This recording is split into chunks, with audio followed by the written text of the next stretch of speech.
नमस्कार दोस्तों, कैसे हैं आप लोग। इस पर्टिकुलर वीडियो में एक यूनिक प्रकार का आइडिया आपको देखने को मिलेगा। वैसे तो ये आइडिया यूनिक नहीं है, बट ओवरऑल जॉब एस्पिरेंट्स के लिए, स्पेसिफिकली वो लोग जो कि आर्मी में नौकरी करना चाहते हैं, नेवी में नौकरी करना चाहते हैं, एयरफोर्स में नौकरी करना चाहते हैं, उसके लिए एक बुरी खबर की तरह हो सकता है ये। अगर आप बात करो तो मिलिट्री पर्सनल्स में 2 लाख तक की कमी पड़ सकती है 2022 के एंड तक। जी हां, भारत सरकार की जो डिफेंस फोर्सेस हैं वो 2022 के एंड तक जितनी होनी चाहिए थी उससे 2 लाख कम हो सकती हैं। मतलब 15% का शॉर्टफॉल यहां पे हो सकता है। लेकिन ओवरऑल इस पर्टिकुलर आइडिया में, और मैं बता दूं, इस पर्टिकुलर आइडिया को एक बहुत ही आला अफसर ने दिया है। इनका नाम है लेफ्टिनेंट जनरल एच.एस. पनाग। इनका यह बोलना है कि जितनी आर्म्ड फोर्सेस की स्ट्रेंथ है, हमें 25% के रिडक्शन को एम करना है, और ऑलरेडी 2022 के एंड तक 15% का रिडक्शन हो जाएगा। मतलब अभी हमें आर्म्ड फोर्सेस के नंबर को 10% और कम करना है। अब आप बोलोगे यार ये किस तरीके की बात हो गई। यहां पे समझना पड़ेगा, आर्म्ड फोर्सेस में लंबे समय से जो डिमांड चल रही है कि भाई रिफॉर्म्स लेके आइए, और इस रिफॉर्म के अंदर एक बहुत इंपॉर्टेंट मुद्दा यह है कि number of armed forces members को आप कम करो। क्योंकि इंडिया एक डेवलपिंग कंट्री है, इंडिया एक लिमिट से ज्यादा अपने डिफेंस बजट्स को नहीं रख सकता। डिफेंस बजट को अगर कट करना है तो number of armed forces person को आप कम रिक्रूट करिए, तो उनकी तनख्वाह कम देनी पड़ेगी, उनके पर्क्स एंड प्रिविलेजेस कम होंगे, इनकी पेंशन कम होगी, खर्चा कम होगा। देखा जाए तो as on 10th of December 2021 India में 1,02,955 आर्म्ड फोर्सेस के पर्सनल्स की शॉर्टेज है। अब यह डाटा है 10 दिसंबर 2021 का। हर साल आर्म्ड फोर्सेस से लगभग 60,000 सोल्जर्स रिटायर्ड होते हैं। तो अब दिसंबर 2021 का डाटा है और हम लोग ऑलमोस्ट अप्रैल में एंट्री मार गए हैं, ठीक है। तो लगभग आप कह सकते हो कि 20,000 लोग, वैसे तो देखा जाए अगर साल में 60,000 लोग रिटायर करते हैं तो डिवाइडेड बाई 4 15 होना चाहिए, बट चलो ठीक है। ये मान के चल लीजिए कि दिसंबर से लेके अब तक के टाइम पीरियड में, मार्च एंड में 20,000 लोग और रिटायर कर गए होंगे। तो कितने रिटायरमेंट हो गए टोटल? लगभग 1,23,000। डिफेंस मिनिस्टर राजनाथ सिंह साहब का यहां पे क्या बोलना है कि कोविड-19 के पैंडेमिक के समय ये जो डिफेंस रिक्रूटमेंट एक्सरसाइजेस हैं वो हम नहीं कर पाए। अब सरकार ने ऐसा इंटेंशनली किया या सच में कोविड-19 के पैंडेमिक के चलते किया, ये एक डिबेट का इशू हो सकता है। बात यहां पे ये है कि टेक्निकली अगर आप देखो तो आर्म्ड फोर्सेस के नंबर को कम करने की जरूरत है। अब आप बोलोगे सर कम क्यों करें, पाकिस्तान के साथ हमारा इतना वोलेटाइल बॉर्डर है, हमेशा इनकर्जेंसी होते रहते हैं, चाइना के साथ एलएसी पे स्टैंड ऑफ चल रहा है, ऑलमोस्ट वॉर लाइक सिचुएशन हो गई है, तो ऐसे समय पे तो हमको ज्यादा सोल्जर्स की जरूरत है ना, हम सोल्जर कम क्यों करें। अगर आप इंडियन आर्म्ड फोर्सेस की बात करो तो ये आती है मिनिस्ट्री ऑफ डिफेंस के अंदर। Total 14 lakh million active personal है इसमें। वर्ल्ड की दूसरे नंबर की सबसे बड़ी मिलिट्री। नंबर 1 पे कौन है बाय नंबर्स? चाइना। तीसरे नंबर का सबसे बड़ा डिफेंस बजट इंडिया का है पूरी दुनिया में। 2020-21-22 के हिसाब से 2020-21-22 की जो ग्लोबल फायर पावर की रैंकिंग है उसमें इंडिया चौथे नंबर की सबसे बड़ी मिलिट्री है। और इस मिलिट्री में 2022 के एंड तक 2 लाख पर्सनल्स की शॉर्टेज होगी, 2 लाख पर्सनल्स की वैकेंसी होगी। मतलब ओवरऑल जितने अमाउंट ऑफ सोल्जर्स होने चाहिए उसमें 15% सोल्जर्स कम होंगे, मतलब लगभग 2 लाख सोल्जर्स कम होंगे। तो एक जनरल माइंड के हिसाब से ये एक टेंशन का इशू होना चाहिए, बट ये टेंशन का इशू नहीं है। इनफैक्ट ऑथर यहां पे पनाग साहब यहां पे ये और कह रहे हैं कि भाई ये 15% का जो शॉर्टफॉल हो गया है ऑफिसर्स में, इसको 10% और बढ़ाओ, और 25% तक आर्म्ड फोर्सेस की जो स्ट्रेंथ है इसको कम कर दो। अब ये लॉजिक किस हिसाब से यहां पे ऑथर दे रहा है। एक तरफ आप देखिए देश में इतना अनएम्प्लॉयमेंट है, जो यूथ है वो ओवरऑल यहां पे नौकरियों की डिमांड कर रहा है। इनफैक्ट अभी जो स्टेट लेजिस्लेटिव असेंबली के इलेक्शंस हो रहे थे वहां पे ये डिमांड उठी कि पिछले 2 साल से डिफेंस का कोई भी रिक्रूटमेंट नहीं हुआ है, तो जो 2 साल में जिन लोगों की एज लिमिट खत्म हुई है, उनको आर्मी में जाने का मौका ना मिल पाया, उनको 2 साल का एज रिलैक्सेशन दे दो। तो अगर 19 साल अपर एज लिमिट थी तो अब 21 साल तक इंसान कंपीट कर पाए एनडीए के लिए या किसी भी एग्जाम के लिए जिसमें 19 साल एलिजिबिलिटी है। इस प्रकार की डिमांड उठी। मतलब लोगों की तरफ से तो ऑब्वियस ही बात है ये डिमांड आएगी ना कि भाई जो भी डिफेंस जॉब्स हैं आप उनको बढ़ाओ। सरकार से तो हमेशा लोग यही डिमांड करेंगे कि नौकरियां बढ़ाओ। लेकिन जब बात आती है आर्मी की, तो आर्मी में सिर्फ आप ये लॉजिक रख के नहीं सकते कि भाई नौकरियां बढ़ाओ। हमें 21वीं शताब्दी की आर्मी को देखना है, और हमें अपनी आर्म्ड फोर्सेस को state of the art armed forces बनाना है। और state of the armed forces में, state of the art armed forces में ब्रूट फोर्स इंपॉर्टेंट नहीं रहती। आर्म्ड फोर्सेस का वैलर हमेशा आगे रही है, इंपॉर्टेंट नहीं होता।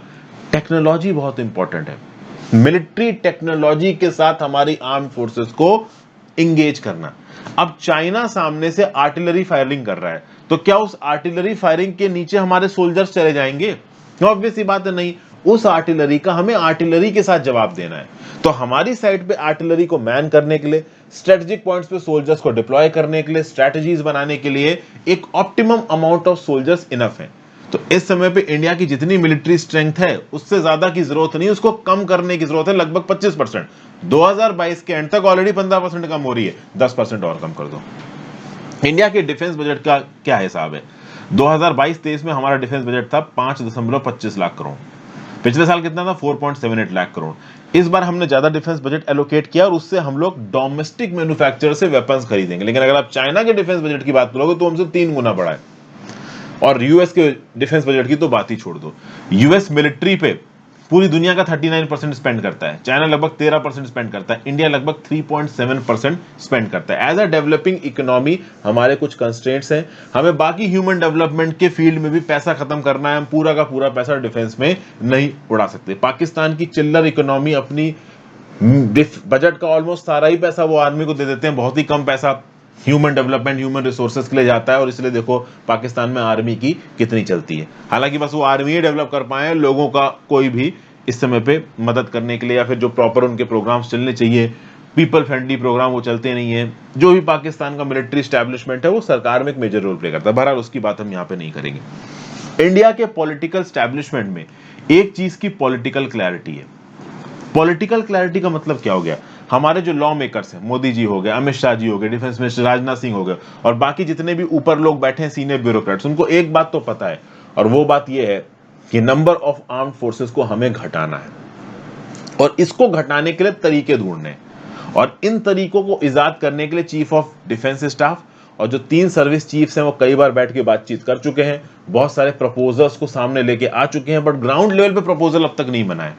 और उसकी वजह यह बताई जा रही है कि कोई पॉलिटिकल कमिटी नहीं बनी है। यहां पे एक स्टीयरिंग कमिटी यहां पे बननी चाहिए, जहां पे टॉप पॉलिटिशियंस होने चाहिए, मोदी जी हो गए, राजनाथ सिंह जी हो गए, इस प्रकार के लोग होने चाहिए जो कि लगातार नीचे के लेवल पे जो आर्मी ऑफिशियल्स हैं उनके ऊपर प्रेशर डालें, जो सीनियर ब्यूरोक्रेट्स हैं डिफेंस मिनिस्ट्री में उनके ऊपर प्रेशर डालें, और इस प्रेशर के थ्रू ग्राउंड लेवल पे इन रिफॉर्म्स को इंप्लीमेंट किया जाए।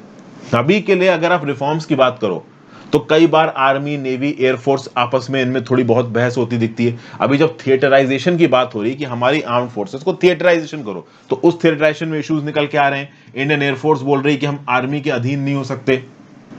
फिर कभी कभी ब्यूरोक्रेट्स वर्सेस आर्मी हो जाता है, तो भाई आर्मी चीफ की ज्यादा चलेगी आर्मी के अंदर या डिफेंस सेक्रेटरी की ज्यादा चलेगी। तो इस प्रकार के बहुत से पेंडिंग इश्यूज हैं।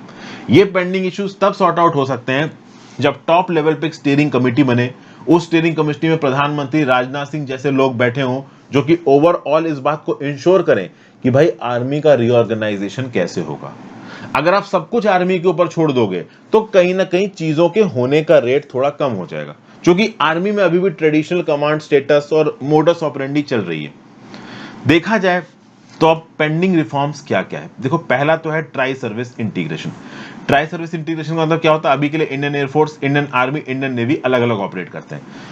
इंडिया को बहुत सारे अलग अलग जोन्स में बांट दो और एक जोन में एक आप कह लो मिलिट्री कमांड होनी चाहिए। उस मिलिट्री कमांड के नीचे नेवी भी आएगी, आर्मी भी आएगी, एयरफोर्स भी आएगी। इसको बोलते हो थिएटराइजेशन। मतलब थिएटर्स बना दिए आपने इंडिया के अंदर, और इन थिएटर्स के अंदर एक कमांडर होगा और उस एक कमांडर के अंदर आर्मी, नेवी, एयरफोर्स तीनों उसके पेरूजल पे होंगी। अभी के लिए क्या होता है कि मुंबई में नेवी का अलग हेडक्वार्टर है, एयरफोर्स का अलग हेडक्वार्टर है, आर्मी का अलग हेडक्वार्टर है, तीनों अलग अलग काम कर रहे हैं। तो मान लो मुंबई के कोस्टल इलाके में मान लो शिप का कोई इंसिडेंट हो जाता है, तो नेवी अलग रिस्पॉन्ड कर रही है, एयरफोर्स अलग से अपने हेलीकॉप्टर लेके पहुंच रहा है, तो एक कंफ्यूजन की स्थिति पैदा हो सकती है। तो एक थिएटर में एक कमांडर, आर्मी, नेवी, एयरफोर्स तीनों उसके अंदर, तो इसको बोलते हैं ट्राई सर्विस इंटीग्रेशन, जिसको आप थिएटराइजेशन भी बोलते हो। दूसरा क्या बताया जा रहा है? Restructuring, reorganisation, particularly of the army in form of combined arms, integrated battle groups and composite units. मतलब कि बेसिकली आर्मी को इंटीग्रेटेड बैटल ग्रुप से बदलना, कंपोजिट यूनिट्स बनाना, बेसिकली रीस्ट्रक्चर, रीऑर्गेनाइज करना आर्मी को। फिर सबसे इंपॉर्टेंट जो यहां पे है वो समझिए। देखिए, आर्मी पर्सनल्स का एक बहुत बड़ा खर्चा होता है, इनको पेंशन देनी पड़ती है। तो अभी पेंशन हटानी है। अभी पेंशन कैसे हटाओगे? तो सबसे बेस्ट तरीका यह है कि आप आर्मी ऑफिसर्स को शॉर्ट टर्म के लिए इंगेज करो। शॉर्ट सर्विस कमीशन के थ्रू जो ऑफिसर्स यहां पे रिक्रूट किए जाते हैं उनको 3-3 साल के टेन्योर के लिए बुला लो आर्मी में डेप्यूटेशन के लिए, और ऐसे 50% लोगों को रखो। बेसिकली वो सोल्जर्स जो कि शॉर्ट टर्म इंगेजमेंट में आर्मी के साथ हैं, अगर ये 50% स्ट्रेंथ को फॉर्म करते हैं, मतलब 50% स्ट्रेंथ छोटे समय के लिए आर्मी के साथ एसोसिएटेड है, लंबे समय के लिए आर्मी के साथ एसोसिएटेड नहीं है, तो उसको रिटायरमेंट के बाद पेंशन वगैरह देने की जरूरत नहीं पड़ेगी। इजराइल में भी देखिए, इजराइल में क्या है, ट्रांसक्रिप्शन है। हर फैमिली का एक बच्चा तो मिलिट्री में सर्व करेगा ही, वो 2-3-4-5 साल मिलिट्री में सर्व करता है, फिर यूएस वगैरह या किसी दूसरे देश में पढ़ने के लिए चला जाता है। तो कुछ इस प्रकार का इंडिया में शॉर्ट सर्विस कमीशन के थ्रू कैपेबल ऑफिसर्स को ढूंढो और उनको शॉर्ट टर्म के लिए आर्मी के साथ इंगेज कर लो। 3 साल 5 साल वो आर्मी को सर्व करें और फिर बाद में अपनी सिविलियन लाइफ में वापस लौट जाएं। तो पूरी जिंदगी वो आर्मी के साथ इन्वॉल्व नहीं होंगे, उनको रिटायर होने के बाद हमें पेंशन नहीं देनी पड़ेगी। फिर सेंट्रल आर्म पुलिस फोर्सेस से छोटे टर्म के लिए हम लोग लेटरल एंट्री के थ्रू ले सकते हैं आर्मी में। जैसे बीटेक में होता है ना कि किसी ने मान लो डिप्लोमा किया है, ठीक है, अब डिप्लोमा किया उसने, 10th के बाद डिप्लोमा कर लिया, तो 12th करने की जरूरत नहीं, बीटेक के सीए सेकंड ईयर में एंट्री मार गया, इसको बोलते हैं लैटरल एंट्री। उसी प्रकार से सीएपीएफ में क्या क्या आता है, तो भाई इंडो तिब्बतन बॉर्डर पुलिस आती है, सीआरपीएफ आती है, सीआईएसएफ आती है, आसाम राइफल्स आती है, इस प्रकार के ऑर्गेनाइजेशंस आते हैं। तो इस प्रकार के ऑर्गेनाइजेशंस में अच्छी खासी मिलिट्री ट्रेनिंग होती है इनके पास, तो यहां से काबिल ऑफिसर्स को शॉर्ट टर्म टेन्योर के लिए उठा लीजिए, किसमें, आर्मी में, तो इनको बाद में पेंशन देने की जरूरत नहीं पड़ेगी। तो ये सब बातें यहां पे बताई जा रही। प्लस आर्मी के जो सोल्जर्स हैं, जो खासकर इन्फेंट्री लेवल पे जो सोल्जर्स रिक्रूट होते हैं, मैं एनडीए से आने वालों की बात नहीं कर रहा हूं, आईएमए से आने वालों की बात नहीं कर रहा हूं, तो इन्फेंट्री लेवल पे जो सोल्जर्स रिक्रूट करते हैं उनके जो एजुकेशनल स्टैंडर्ड्स है, कम से कम 10+2 रखो, मतलब 12वीं पास बच्चे ही यहां पे कंपीट कर पाए। तो ये सब अगर हम कर पाते हैं तो लॉन्ग टर्म में जो सैलरीज और पेंशन का बजट है इसको हम थोड़ा बहुत यहां पे स्टेबलाइज कर पाएंगे। और आज की डेट में हमको जरूरत क्या है? जरूरत यह है कि हम क्वांटिटी को मेंटेन ना करके क्वालिटी को मेंटेन करें। ओके, जैसे अब फॉर एग्जांपल इंडिया की एक बहुत बड़ी माउंटेनियर्स टेरेन है। माउंटेन टेरेन में तो भैया हमें बहुत सारे सोल्जर्स चाहिए अलग अलग पासेस वगैरह को गार्ड करने के लिए, बट आप देखो तो हम 25% कम स्ट्रेंथ के साथ ही मैनेज कर सकते हैं अगर हमारे पास मिलिट्री हार्डवेयर और मिलिट्री टेक्नोलॉजी तगड़े लेवल की है। और उसके लिए बनाना पड़ेगा हमें नेशनल सिक्योरिटी स्ट्रेटजी, क्योंकि आगे आने वाले समय में जो भी वॉर्स होंगे वो इंटेंस होंगे और हाईली टेक्नोलॉजिकल ड्रिवन होंगे। इस बात के चांसेस बहुत कम है कि इंडिया चाइना कन्वेंशनल लेवल पे वॉर करने लगे, जैसा इस समय पर रशिया यूक्रेन में हो रहा है। रशिया ने तो ये सोच के यूक्रेन पर अटैक कर दिया कि यूक्रेन की मिलिट्री उनके एक दहाई भी नहीं है, 10% भी नहीं है, आराम से हरा देंगे। चाइना बहुत अच्छी तरीके से जानता है कि इंडिया की मिलिट्री की क्या कैपेबिलिटी, इंडिया क्या क्या कर सकता है।